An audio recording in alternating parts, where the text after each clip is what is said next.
સનાતન પર પ્રહાર સતત થઈ રહ્યા છે અને કોઈકના કોઈક બાબતોને લઈને સ્વામિનારાયણ સંપ્રદાયના જે સંતો છે અધૂરું જ્ઞાન છે કે પછી કોઈક અન્ય બાબતોના હવાલા આપીને પણ સીધા પ્રહાર તેઓ હિન્દુ ધર્મ પર કરે છે। હિન્દુ ધર્મમાં જે રાજા મહારાજાઓ હોય કે પછી અન્ય ભગવાનો છે, દેવી દેવતાઓ છે, તેમની પર આડકતરી રીતે કે ક્યાંક સીધા પ્રહારો કરતા આવ્યા છે તે સ્વીકારવું રહ્યું। પણ વધુ જ્યારે એક મુદ્દો સામે આવ્યો છે, આ જ મુદ્દાને આપણે ચર્ચા કરવા જઈ રહ્યા છે અને ચર્ચામાં મારી સાથે જે જોડાઈ ચૂક્યા છે, સૌથી પહેલાં સ્ટુડિયોમાં મારી સાથે જોડાયા છે જ્યોતિનાથ મહારાજ જોડાયેલા છે, સાથે જ મોહિત ભટ્ટ અમારા સંવાદદાતા વીરપુરથી જોડાયેલા છે, કેટલાક દર્શકો છે વીરપુરના જે લોકો છે તેમની સાથે પણ ચર્ચા કરશે, વાતચીત કરશે આ બાબતોને લઈને। અને ત્રીજા જે ગેસ્ટ આપણે સ્ક્રીન પર જોઈ રહ્યા છે તે છે સુરતથી જોડાયા છે હસુભાઈ વાઘાણી, જેઓ પ્રમુખ છે સ્વામિનારાયણ સૈદ્ધાંતિક હિતરક્ષક સમિતિના।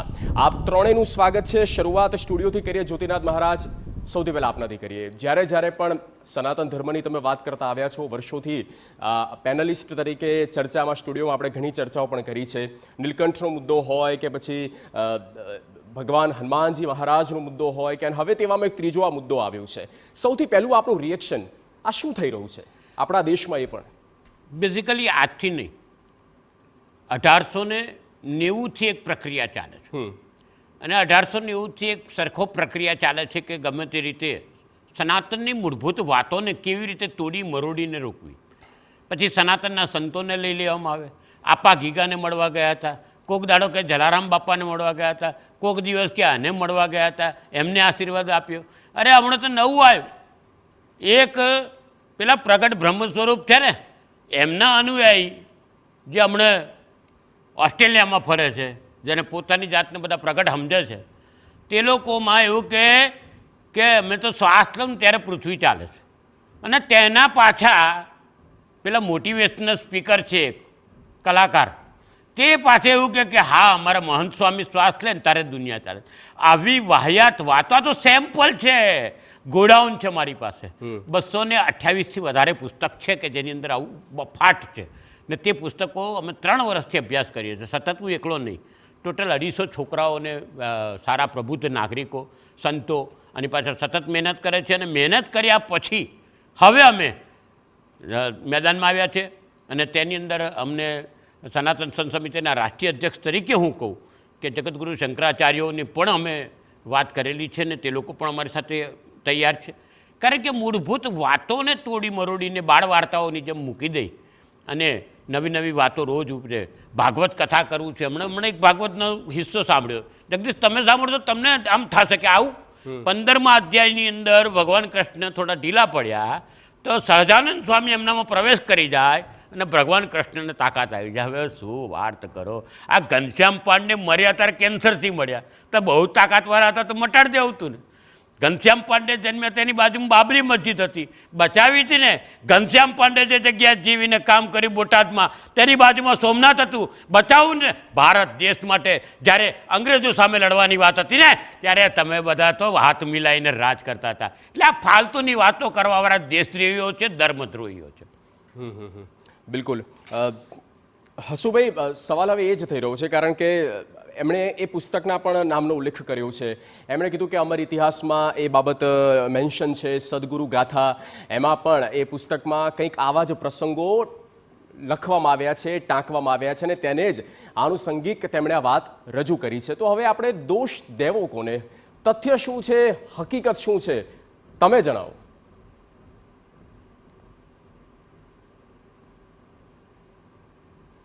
આવું કશું લખીને ગયા નથી, કોઈ દેવી દેવતાનું ખંડન કરવાનું પણ કંઈ ગયા નથી। ભગવાન સ્વામિનારાયણ તો શિવ, ગણપતિ, પાર્વતી, સૂર્યનારાયણ આ બધા દેવી દેવતાને નમસ્કાર કરવા, મંદિર આવે તો દર્શન કરવા જવું, ભગવાન સ્વામિનારાયણે આવું શીખવાડેલું છે।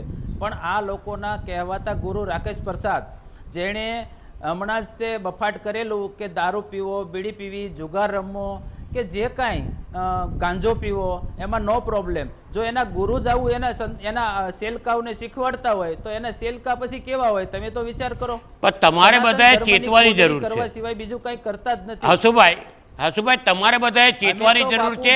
હવે તમે બધા સબક શીખવાડો, તમે જાગશો તો જ આ બધું બચશે, નહીં તો તમારે ત્યાં ગાડી લોકો મને રોજ આર્ગ્યુમેન્ટ કરે, સ્કંદ પુરાણમાં લખ્યું છે, આમાં લખ્યું છે, ફાલતુની વાતો કરવાની બંધ કરી બાપુ, મને અને જે સાંભળો, ભૂલ છે તે બાપુ, સ્વીકારતા એક મિનિટ શીખો. ઓકે, એમને પેલા એમનો પહેલો ટેક એક લઈ લઈએ આપણે જ્યોતિનાથ મહારાજ. હા, આપણી વાત પૂરી કરો. બાપુ હા, એક મિનિટ મને સાંભળો. જી, જી, બાપુ, અશુભાઈ. અમે આની સામે સ્વામિનારાયણ સિદ્ધાંત હિતરક્ષક સમિતિનો ઝુંબેશ ચલાવ્યો છે. હમણાં જ તે થોડા દિવસ પહેલા જ તે અઠવાડિયા પહેલા જ તે વિશ્વ જીવન સ્વામી જે 75 વર્ષનો બાવો છે, એક છોકરા પાસે સૃષ્ટિ વિરુદ્ધનું કાર્ય કરાવે છે. આવા તો 10 દિવસે ને અઠવાડિયા મારી પાસે ક્લિપો આવતી હોય છે. અમે આનો સખત વિરોધ કરી રહ્યા છીએ. અમે સનાતન ધર્મને માનીએ છીએ અને અમે સનાતની છીએ. આ તો સ્વામિનારાયણ સંપ્રદાયને બદનામ કરવા માટે આવા લોકો બાવા જે સ્વામિનારાયણ સંપ્રદાયને બદનામ કરી રહ્યા છે, અમે એના માટે વિરોધી છીએ. અમે એનો વિરોધ કરવા માટે જ નીકળ્યા છીએ ને એના માટે જ સમિતિ છે આ. એટલે આવા લોકોને તો ઉઘાડા પાડવા જોઈએ અને તમે અમારી સાથે મળીને આ જેટલા બાવા આવા છે એને ઘર ભેગા કરવા જોઈએ. તમે અમને સહકાર આપો. અમારે આ જ કરવાનું છે કે આવાને બધાને ઘરે મોકલી દેવા છે. સંપ્રદાયની અંદર સંપ્રદાયને ઠેસ પહોંચે એવું જ કામ કરી રહ્યા છે આ લોકો. નહીં, હસુભાઈ, તમે હિતરક્ષક સમિતિના આગેવાન છો, તમે એ સંપ્રદાયમાં માનો છો, તમારો બિલીફ એમાં સૌથી વધારે છે. તો અમને લાગે છે જ્યોતિનાથ મહારાજ પોતે પણ એવું સમજતા જ હશે, જે હું સમજી રહ્યો છું, કે તમે પોતે એમાંનો એક ભાગ છો. તો તમારાથી વધારે તેને યોગ્ય સુદ્રઢ કોણ કરી શકે? જે પણ કંઈ ડાઘ છે એને દૂર કોણ કરી શકે? અરે એના પણ અરે આ સુધરે એવા જ નથી. મારી વાત સાંભળો. આના ગુરુથી માંડીને તમામ આ જે મંદિરોના ચેરમેનો જ આવા ખરાબ ધંધા કરતા હોય તો એના બીજાને ક્યાં કઈ કહેવાના? સૌની મિલીભગત છે, એકબીજાના પત્તા ખુલે એટલે આ બધા કોઈને કહેતા નથી. એટલા સંપ્રદાયની અંદર આવા ધંધા ચાલી રહ્યા છે. એક પણ સ્વામિનારાયણનો સાધુ બહાર આવીને બોલ્યો હોય તો કયો કે આ લોકો આ ધંધા કરે છે એને અમે કાઢી મૂકીએ છીએ કે ઘર ભેગા કરીએ છીએ? એક પણ નહીં બોલે. શું કામ ના બોલે? કે આ બધાની મિલીભગત છે અને આ લોકો પૈસા કમાવા માટે સાધુ સંત થયા છે. હું તો વારે વારે કહું છું કે જુનાગઢની ગુફાની અંદર જે બેઠેલા સાધુ સંતો છે, લાખ વાર કરોડ વાર વંદન છે, દંડવત કરવાને લાયક છે કે એ સંત કહેવાય. આ લોકો સંતો છે? આ લોકો સારી સારી ગાડીઓ, સારા સારા મોબાઈલ લઈને ફરવું, મોજ કરવી, પૈસા કમાવા માટે જ. એક સાધુ તો એવા છે કે રોજ માટે 25 વર્ષથી હું જોઉં છું સ્ટેજ ઉપર બેસે વક્તા તરીકે, એટલે સવારથી સાંજ સુધી ઉઘરાણું જ કર્યા કરે. પૈસાની કેટલી એને ભૂખ છે. આ લોકો પૈસા બનાવવા માટે સાધુ છે, નહીં કોઈ ભક્તિ કરવા માટે. ઓકે, ચર્ચાને આપણે આગળ વધારીએ. મોહિત ભટ્ટ આપણી સાથે જોડાયેલા છે વીરપુરથી. મોહિત, સીધો સવાલ એ લોકોને કરો જે લોકોની લાગણી દુભાઈ છે. તેઓ હવે શું કહી રહ્યા છે? જો કે 24 કલાકનું અલ્ટિમેટમ, 48 કલાકનું અલ્ટિમેટમ, માફી માંગી છે, પણ આ માફીથી નહીં ચાલે. હવે આગળ શું? જગદીશ, સ્પષ્ટપણે અત્યારે હું વીરપુરની ભૂમિ પર ઊભો છું અને વીરપુરના લોકોમાં ભારોભાર રોષ છે તે જોવા મળશે. કારણ કે તેમના ભગવાનને જે રીતે તેમની સામે જે ટિપ્પણી કરવામાં આવી છે જેને લઈને જ રોષ છે તે જોવા મળ્યો છે. લોહાણા સમાજ છે તેમની પણ એક મિટિંગ છે તે મળી છે, કારણ કે લોહાણા સમાજના ઈષ્ટદેવ જે જલારામ બાપા છે, આપણે કેટલાક લોકો છે તેની સાથે વાત કરીશું. શું કહેશો, જે નિવેદન સામે આવ્યું છે અને હવે સનાતન ધર્મ પર આ પ્રકારનો પ્રહાર વારંવાર થઈ રહ્યો છે, કઈ રીતે જો છો આને? સ્વામિનારાયણ સંપ્રદાયના જ્ઞાન પ્રકાશ સ્વામી, જેને હું અજ્ઞાની અંધકાર સ્વામીનું બિરુદ આપું છું, આ સંપ્રદાયના અનેક સ્વામીઓ દ્વારા નજીકના ભૂતકાળમાં અનેક સમાજ વિશે અભદ્ર ટિપ્પણી, બેફામ વાણી વિલાસ, બફાટ કરે છે.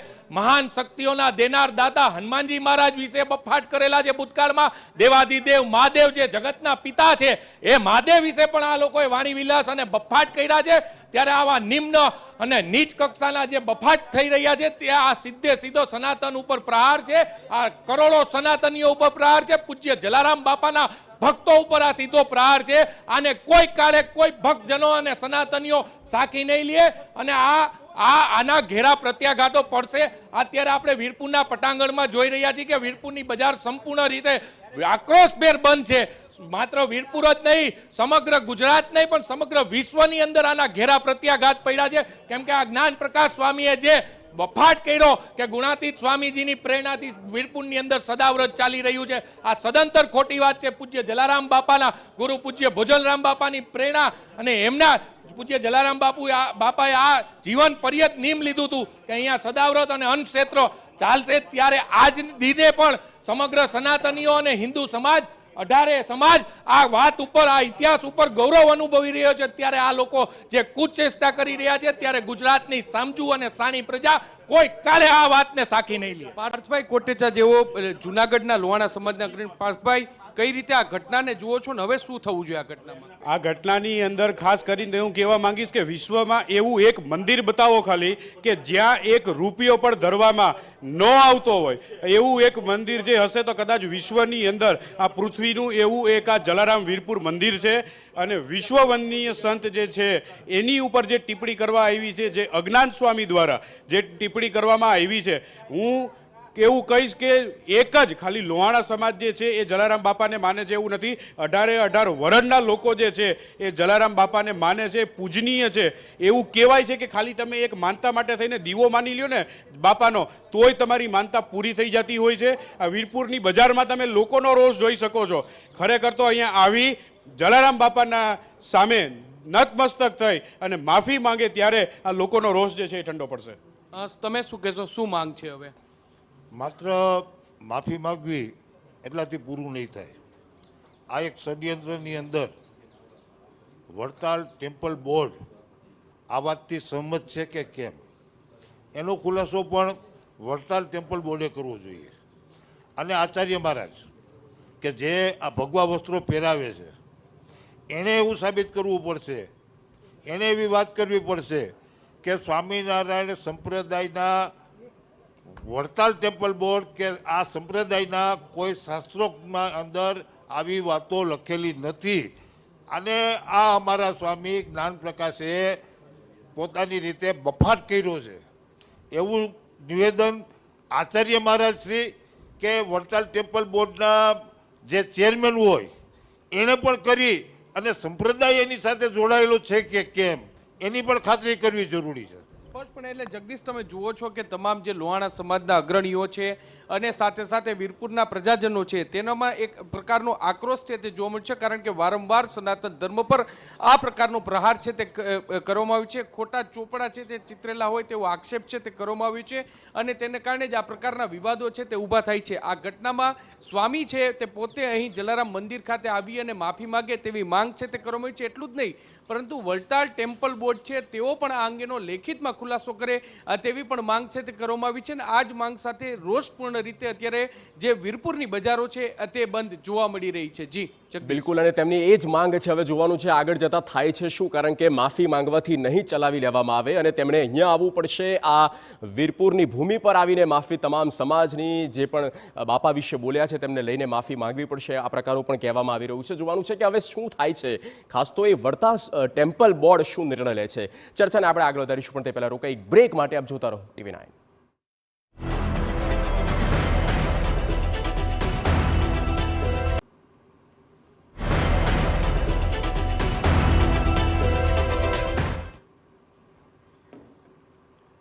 ત્યારે સનાતન પર પ્રહાર ક્યાં સુધી? વારંવાર આ પ્રકારની ઘટતી જે ઘટનાઓ છે તેને લઈને હવે અલગ અલગ જગ્યા પર રોષ, અને આ રોષ આખરે ક્યાં જઈને ટકશે તે કહેવો અત્યારે મુશ્કેલ છે. પણ આ ચર્ચાને આગળ વધારીને ચર્ચામાં જે જોડાયા છે હસુભાઈ, સીધો સવાલ એ કરવો છે કે હવે જેમણે એ ખેસ પહેરાયો અને ખેસ પહેરાઈને તેમણે આ ટેમ્પલ બોર્ડમાં સદસ્યતા આપી, હવે એ ટેમ્પલ બોર્ડ શું નિર્ણય કરશે?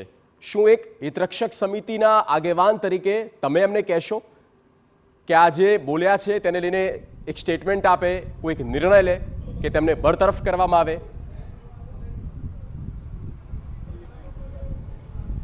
સાહેબ, આના માટે અમે રજૂઆત કરવા જઈએ આવેદનપત્ર આના પહેલાં લગભગ 4-6 મહિના પહેલાં આ લોકો એ સૃષ્ટિ વિરુદ્ધના કૃત્યમાં 2-3 જગ્યાએ જમીન કૌભાંડમાં આવેલા, એટલે મેં આવેદનપત્ર આપવા માટે ગયેલા વડતાલ બોર્ડને આવેદનપત્ર આપવા માટે ગયા. અમે સીધી જ ભાષામાં, પોલીસ હાજર હતી, આપણા મીડિયાવાળા પણ હાજર હતા બહુ બધા, અને અમે આવેદનપત્ર આપી અને ત્યાંથી નીકળી ગયેલા. કોઈ જાતનું તોફાન નહીં, છતાં બી આ લોકો અને મિલીભગત, પોલીસની મિલીભગતમાં અમારી ઉપર FIR કરેલી. ત્યાર પછી અમે ગઢપુર મંદિરનો એક વિડીયો આવ્યો હતો ભગવત પ્રસાદનો. આજે તે દિવસે એણે રોક્યા નથી, આજે બીજો આવી ગયો. તે દિવસે પણ ગઢપુરવાળાએ અમારા ઉપર FIR કરેલી છે. એટલે આ લોકો એટલા બધા પહોંચેલી માયા છે, એટલે FIR કરાવી દે છે. પછી અમારા ઉપર એવો ઓર્ડર કરાવી દીધો છે કે તમારે ગઢપુર મંદિરની અંદર અને વડતાલ મંદિરની અંદર જ્યાં સુધી આ કેસનો નિકાલ ના આવે ત્યાં સુધી અંદર આવવું નહીં. 15 લોકોએ. તો હવે અમે વિચાર કર્યો છે કે ભાઈ અમે મોમેડિયનના કેસ પહેરી લઈએ, એની મસ્જિદમાં જઈએ દર્શન કરવા. તમે વિચાર કરો, આ આટલી હલકી કક્ષાના છે અને જ્યોતિનાથ બાપુ આપને માફ કરજો, હું એક વાત તમને કહું. તમે હમણાં થોડી વાર પહેલા જે બોલ્યા હતા કે ભાઈ ઘનશ્યામ પાંડે કે ભગવાન સ્વામિનારાયણ, તમે ભગવાન સ્વામિનારાયણ મારા ઈષ્ટદેવ છે, તમે એના વિશે નહીં બોલશો. ભગવાન સ્વામિનારાયણ આ બાવાને એવું શીખવાડી નથી ગયા. આ લોકો જાતનું બોલે છે, જાતે જ સનાતન ધર્મની કાપી રહ્યા છે, ખોદણી કરી રહ્યા છે. ભગવાન સ્વામિનારાયણે કોઈ દિવસ કોઈ દેવ દેવતાનું ખંડન નથી કર્યું. ભગવાન સ્વામિનારાયણે બધા મંદિરોમાં શિવજી, ગણપતિ, હનુમાનજી, રાધાકૃષ્ણ દેવ બધે જ પધરાવ્યા છે. એટલે એણે એવું કઈ સંસ્કાર આપ્યા નથી. જે કઈ સંસ્કાર છે એ આ લોકોના છે અને આના વડવાઓના છે. આના આગળના જે કોઈ ચેરમેનો હોય એની માથે એફઆરઓ સૃષ્ટિ વિરુદ્ધની થયેલી છે અને એ લોકોની મિલીભગત છે. એટલે એ એકબીજાને કોઈ કહી શકે એમ નથી. થોડી વાર પહેલા મેં કીધું કે આના ગુરુ રાકેશ પ્રસાદ જે હમણાં જ બોલ્યા હતા, બીડી પીવી, જુગાર, દારૂ પીવો, ગાંજો પીવો, નો પ્રોબ્લેમ. હવે એના ગુરુ જ આવું બોલતા હોય, એના સેલકાને શું જ્ઞાન હોય? એટલે જ્યોતિનાથ બાપુ, આપને દુઃખ લાગે તો માફ કરજો. હું આપને સંત સાધુ સંત ગણું છું, દંડવટ કરું છું, પણ પ્લીઝ હવે પછી તમે સ્વામિનારાયણ ભગવાન વિશે નહીં બોલતા. અમારા ઈષ્ટદેવ છે, અમને પણ આસ્થાની અંદર ઠેસ પહોંચતી હોય છે અને આ લોકો સુધરવાના નથી. હસુભાઈ, હવે મને સાંભળો. હસુભાઈ, આપનો મુદ્દો લઈ લીધો અમે. હસુભાઈ, મને સાંભળો. મૂળ વાત એવી છે કે અમે તો ઘનશ્યામ પાંડે કહેવા તૈયાર જ નથી, પણ તમારા વારા મોઢામાં આંગળા ગાડીને બોલાવડાવે છે. આજે વારંવાર સર્વોપરિતા સાબિત કરવા માટે ભગવાન સ્વામિનારાયણ વિશે નહીં, તમે આ સાધુ વિશે બોલો. તમે આ સાધુ વિશે બોલો. એમ કહું છું, તમે આ સ્વામિનારાયણના જે બાવા છે, હલકી કક્ષાના છે, એનું જે ભાવે એ બોલો. તમે લોકો હમણાં ચૂંટણી આવે છે, હરાઈ દો એ લોકોને. રસ્તો બતાવવાનું કામ ભક્તોનું છે, અમારું નતું. અમારે તો સંતોએ લડવું પડે તમારા માટે. વિચાર કરો. જ્યોતિનાથ મહારાજ સાંભળો, અમારા ચૂંટણીની અંદર આ લોકોએ નામ જ નથી રહેવા દીધા. અમે કઈ રીતે ચૂંટણી લડવાના? અમારા નામ જ નથી રહેવા દીધા. અમે આજીવન મતદાતા છીએ, અમારી પાસે પહોંચ્યો છે, છતાં અમારા નામ કાઢી નાખ્યા. એના રાકેશ પ્રસાદને અમારે આધિપત્ય સ્વીકારવાનું એવું એ લોકો કહે છે. અમે એના આચાર્યને માનતા ન હોઈએ અને ન માનતા હોય એટલે કે તમે અધિકાર જ નથી મત દેવાનો. આ લોકો એટલા બધા તાનાશાહી ચલાવે છે, એની વાત જવા દો. અમારા નામ, અમે આજીવન મતદાતા, અમારી 5-5 પેઢીથી અમે હરિભગત છીએ, સત્સંગી છીએ, અમારી પાસે પાવતી છે, છતાં અમારા નામો કાઢી નાખ્યા છે. અમારે મંદિરમાં નહીં મહારાજ જવાનું. પોતે દુખી છે, એ પોતે દુખી છે અને અંદરની જે મૂળભૂત વાતો છે તે પોતે કહી રહ્યા છે કે ભાઈ આ બધું થઈ રહ્યું છે અને અમે પોતે કરવું તો કરવું શું, કોને કહેવું હોય, કોને રજૂઆત કરવી એ જ એમને ખ્યાલ. હા, તો એના કારણે આખો સંપ્રદાય, ના ના મહારાજ, એના કારણે આખો સંપ્રદાય બદનામ નથી થતો, માફ કરશો, પણ મને તો ખબર છે. પણ એના મૂળ ક્યાં છે કે જ્યાંથી આ લોકો પુસ્તકના હવાલા આપીને આ પ્રકારનું સ્ટેટમેન્ટ આપે છે, ગાદી પર આવીને પ્રવચનો આપે છે, વ્યાસપીઠ પર આવીને પ્રવચનો આપે છે. આ ન થવું જોઈએ. કમસે કમ મને લાગે છે કે સાયકોલોજીકલ ટેસ્ટ હવે તો થવાની જરૂર છે. સંપ્રદાયને જોઈન કરતા પહેલા એમના જે અગ્રણી છે તેમને કરાવવા પડશે. એમના જ કરાવવા પડે. હા જી મહારાજ. આજે જે પોલિટિકલ દાવ મારી અને અજેન્દ્ર પ્રસાદને હટાવીને રાકેશ પ્રસાદને લાયા, ત્યારથી આ બધી વધી ગઈ છે. આજે તમે કેમ નવતમાની મંડળીને બહાર નથી કાઢતા? ભક્તોનો રાઈટ છે, વર્ગી પડો. તો તમે ભેગા થતા નથી. દેડકાની પાંસરી જેવું થાય, દેડકાની પાંસરી તોડાય નહીં. અને તમે બધા આ નવતમ જેવા જે તત્વો સમાજમાં ક્યાંય ના ચાલે તે ભગવો પહેરીને, નકલી પાઘડી પહેરીને, નકલી ચોટી શિખા રાખીને લોકોને મૂર્ખ બનાવે છે. કેટલે લગી સહન કરવાનું અમારે વારંવાર? ને પછી અમે ઘનશ્યામ પાંડે બોલીએ, તમને ખરાબ લાગે? જે છે તે આજ છે ને આજ રહેશે. ઓકે, વીરપુરથી મોહિત જોડાયેલા છે. મોહિત, જે અન્ય લોકો આપની સાથે જોડાયા છે તેઓ શું કહી રહ્યા છે? આટલું ચાલી જશે, આ ઇનફ છે, માફી માંગી લીધી, હવે તેઓ ભૂગર્ભમાં છે, હવે કંઈ કહેવા તૈયાર નથી. ત્યાં આપણી ટીમ પણ ગઈ હતી, ત્યાં કોઈ અવેલેબલ નથી. કંઈક ખોટું થયું છે એનું ભાન તો તેમને થઈ ગયું છે, પણ હવે આ ડેમેજને કંટ્રોલ કરવું કેવી રીતે? વીરપુરની ભૂમિથી જે માની રહ્યા છે એ લોકો શું કહી રહ્યા છે? આપણે સીધા તેને જ સવાલ કરશું કે તેઓ શું માની રહ્યા છે. શું કહેશો? જે રીતે સ્વામીએ હવે મીડિયામાં નિવેદન આપ્યું કે તેને માફી માંગી લીધી છે, વિડીયો દૂર કરી લીધો છે, તમે સંતોષ છો આનાથી? જરા પણ નહીં. એનું કારણ છે જે એને લખ્યું છે, બોલ્યા છે કે આ પુસ્તકની અંદર લખેલું છે, તો એવું કયું પુસ્તક છે કે જેની અંદર આ લખેલું છે? તો એ પુસ્તકનું પ્રૂફ આપે. બીજું કે આ જે વૈભવી દુનિયાની અંદર પોતાને યુટ્યુબની અંદર આ પબ્લિસિટી મેળવવાનો એક સ્ટન્ટ કર્યો છે. આવા 3 સમાજની સામે એને આવું ચીટિંગ કર્યું છે. જ્યારે લોહાણા સમાજ આજે વીરપુર છે સ્વયંભૂ બંધ છે, કોઈ પણ અહીંના ગાદીપતિએ કોઈ એલાન નથી આપ્યું કે વીરપુર બંધ રાખો. આખું વીરપુર સ્વયંભી બંધ છે. એના માટે તો તમે આજે ઓલ સૌરાષ્ટ્રની અંદર લોહાણા સમાજ આની સામે રોષ વ્યક્ત કર્યો છે કે અમારા જે 2002થી જે 1 રૂપિયો લીધો નથી, તમે તો ખવડાવવાના પણ પૈસા લ્યો છો, રૂમના પણ પૈસા લ્યો છો, તો આ ગાદીપતિ છે 2002થી 1 પણ રૂપિયો લીધા વિના દરેક 18 વર્ષને જમાડે છે. અને કોઈ પણ એક સાથે બેસવાનું છે. આમાં કોઈ જ્ઞાતિનો ભેદભાવ રાખતા નથી. અને તમે લોકોની પાસે તો પાસ લઈને આવવું પડે, ઘણું બધું કરવું પડે. આવી તમારી કોઈ વસ્તુ વિશે અમે ક્યારે બોલ્યા નથી, બોલવું પણ નથી. અને હજી પણ જો તમે વીરપુર આવીને તમારા દિલથી આવીને અહીં માથું જલારામ બાપા પાસે ટેકવી માફી માગી લ્યો તો પણ આ રોષનું અમે અહીંયા પૂર્ણાહુતિ કરશું. પણ એટલે જે બધા તમે જે દ્રશ્યમાં જગદીશ જોઈ રહ્યા છો કે તમામ લોકો છે તેમાં એક પ્રકારનો રોષ છે તે જોવા મળ્યો છે. ને જ્યાં સુધી સ્વામી અહીં આવીને માફી નહીં માગે ત્યાં સુધી તેમનો રોષ છે તે સંવાદ નથી, તેવું તેમનું સ્પષ્ટ રીતે કહેવું છે. આ એકમાત્ર મંદિર એવું છે કે જે 1 પણ રૂપિયો લીધા વિના સદાવ્રત છે તે ચાલી રહ્યું છે અને દરેક લોકોને ભોજન છે તે પીરસાય છે. ભજન અને ભોજનનો આ એક સંગમ છે અહીં અને તે સદાવ્રત વિશે જે રીતે ટિપ્પણી થઈ છે તેને કારણે જરૂરથી જે નારાજગી છે તે અને એ સત્યતા છે ને હકીકત છે. જ્યાં અન્નનો ટુકડો ત્યાં હરી ટુકડો, અને આ જ લાગણી સાથે અને આ જ ભાવ સાથે ત્યાં વર્ષોથી વીરપુરમાં લોકો આવે છે અને આ જ અન્નનો ટુકડો લે છે.